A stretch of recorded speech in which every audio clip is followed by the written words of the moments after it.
அடிமொய் எழுத வந்த கிளி போராடுது, அத பொய் எழுத வச்ச கிளி சீராடுது.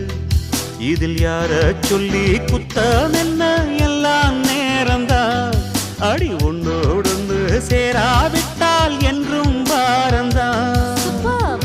தித்திக்கும் செங்கரும்பே இத்தனை நாள் எங்கிருந்து, மொட்டு விட்ட தேனரும்பே போதுமடி உன் குறும்பே.